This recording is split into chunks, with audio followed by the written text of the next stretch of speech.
महाराष्ट्र राज्यामध्ये भाजप आमदार गोपीचंद पडळकर सतत अत्यंत खालच्या दर्जाची विधानं करताना दिसत आहेत। आज सुद्धा त्यांनी महाराष्ट्र राज्याचे ज्येष्ठ नेते, सुसंस्कृत नेते माननीय जयंत पाटील साहेब यांच्यावर अत्यंत खालच्या भाषेमध्ये टीका केली आहे।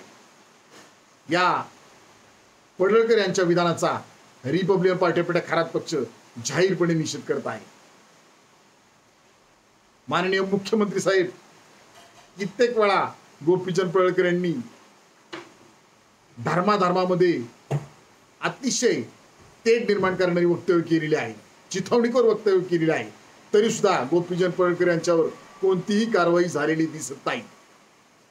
आम्ही कित्येक वेळा प्रश्न विचारलेला आहे की गोपीचंद पडळकर सरकारचे जावे आहेत का? आमचं स्पष्ट मत आहे की भारतीय जनता पार्टीची हीच संस्कृती आहे का?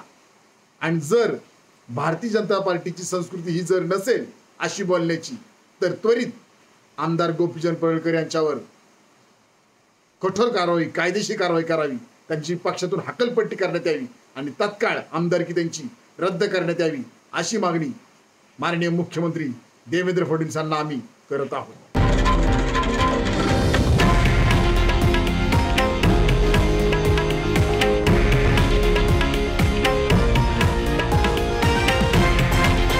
हे आहे देशातील नंबर 1 न्यूज नेटवर्क आणि आपण पाहत आहात TV9 मराठी, एकमेव।